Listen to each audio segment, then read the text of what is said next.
तो गाइज अब आपके सामने है ये वाला प्रश्न जिसमें हमें इस चीज की वैल्यू, पूरी क्वेश्चन की वैल्यू फाइंड आउट करनी है। sin 30 plus tan 45 minus cos 60 upon sec 30 plus cos 60 plus cot 45 degree. तो करना कुछ नहीं है, सभी की वैल्यूज रखनी है और फिर से सॉल्व करना है। और अगर डिनोमिनेटर रूट में आएगा तो रैशनलाइज करेंगे, अगर नेगेटिव आएगा तो हर और अंश में मींस न्यूमरेटर और डिनोमिनेटर में -1 से मल्टीप्लाई करेंगे। ये बात मेरी याद रखना है ना। अगर आएगा तो करेंगे, अगर नहीं आ रहा है तो फिर वही हमारा अल्टीमेटली आंसर हो जाएगा।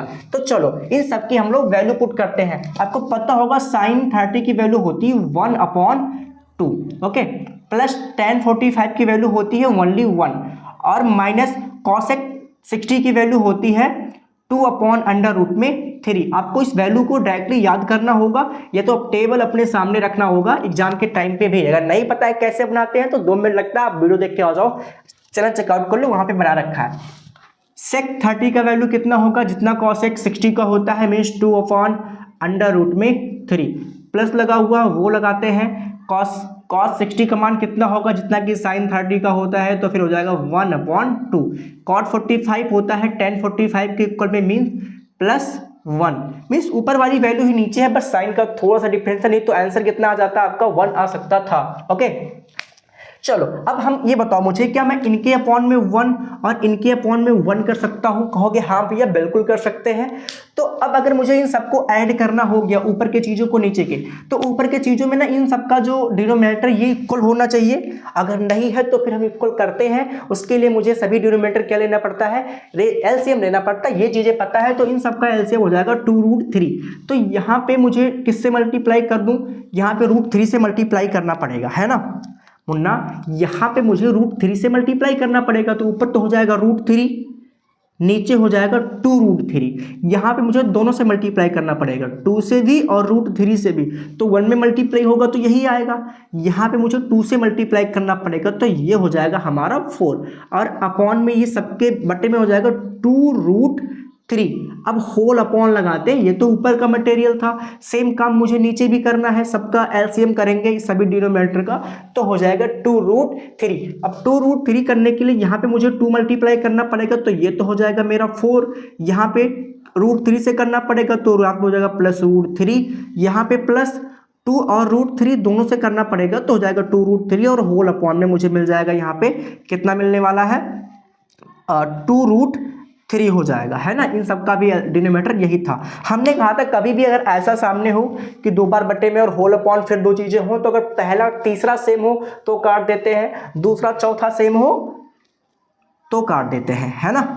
तो मेरे सामने अभी चीजें क्या बचेंगी, मेरे सामने बचेगा, देखो मुन्ना, 2√3 यहाँ पे है, इसको लेके हो गया 3√3 माइनस का 4 अपॉन में यहाँ पे भी वही है कि 3√3 प्लस का 4, बस इतना ही डिफरेंस है। अगर आपको नहीं पता चला कि इन दोनों को मैंने कैसे जोड़ा, तो मेरी बात सुनो। आपको रूट से डर लग रहा है तो ऐसे बॉक्स में कर दो, है ना, रूट को बॉक्स में कर दो। अब बताओ यहाँ पे √3 के कितने बॉक्स है, कहोगे 2 बॉक्स है। यहाँ पे कितने बॉक्स है, √3 का 1 बॉक्स है। तो √3 का 2 बॉक्स, √3 का 1 बॉक्स मिलकर कितना बॉक्स हो गया, √3 का 3 बॉक्स। दैट्स घटाते भी ऐसे हैं मुन्ना, जोड़ते भी ऐसे हैं। ये है बॉक्स कॉन्सेप्ट जो मैंने बनाया है। अगर कहीं तुमको देखने को मिल रहा है तो वो फिर मैंने बना रखा। तो ये देखो, अब भैया ये बताओ भैया, फिर से ये चीज ना रूट में आ गई है, फिर से रूट में आ गई है, तो फिर मुझे क्या करना चाहिए,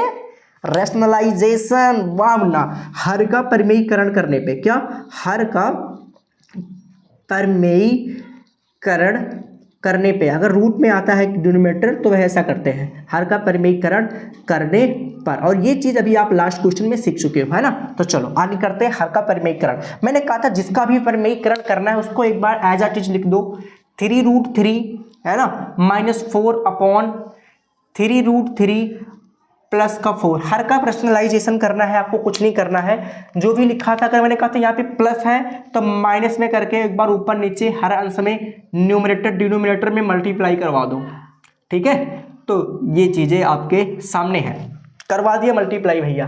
आप कहोगे कि ऊपर तो मुझे दिख रहा है 3√3 - 4, 3√3 - 4 मीन्स एक ब्रैकेट में a माइनस बी, अगले वाले ब्रैकेट में भी a माइनस बी। तो ये किसका फार्मूला है कि a माइनस बी एक ब्रैकेट में और अगले ब्रैकेट में भी a माइनस बी।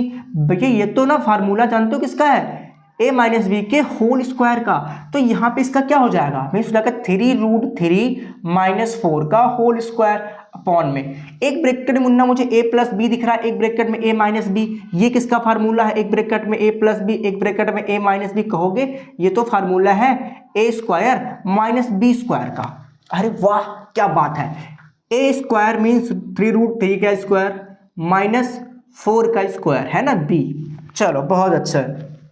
आपको इसका a plus a minus B का होल स्क्वायर भी पता होगा कितना होता है, हाँ a square plus B square minus 2ab। तो उसके फॉर्म में इसको ओपन करते हैं तो एक बार मुझे मिलेगा कि 3√3 का स्क्वायर है ना, प्लस b का स्क्वायर मीन्स 4 और माइनस 2 मल्टीप्लाई बाई a की वैल्यू है 3√3 और इसकी वैल्यू है 4 अपॉन में इसका स्क्वायर हो जाएगा 9 और इसका करेंगे तो हो जाएगा 3 माइनस 16। ओके नेक्स्ट 3√3 का स्क्वायर था है ना a का स्क्वायर, तो ये भी यही होगा 9√3 प्लस 16 माइनस देखो 2 3 जा 6 और 6 4 जा 24√3 अपॉन में 27 माइनस 16।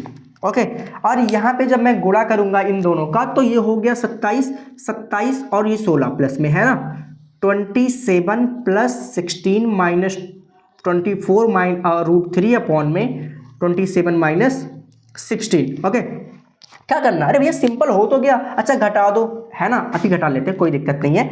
चलो इन दोनों को जब आप ऐड करोगे तो आपको जान दो क्या वैल्यू मिलेगी, क्या वैल्यू मिलने वाली है। देखो 6 और 7 होता है 13, 1 कैरी तो ये हो गया 14 माइनस 24√3 अपॉन में जब भी आप इसको सब्ट्रैक्ट करने जाओगे तो आपको मिलने वाला है 11। तो आप देखोगे कि रूट के बाहर आ गया, जो हमारा डिनोमिनेटर रूट में था ना वो रूट के बाहर आ गया। तो अब हम बोल सकते हैं कि ये है हमारा आंसर और अब की बार डिनोमिनेटर नेगेटिव नहीं आया है। तो ये क्या हो जाएगा हमारा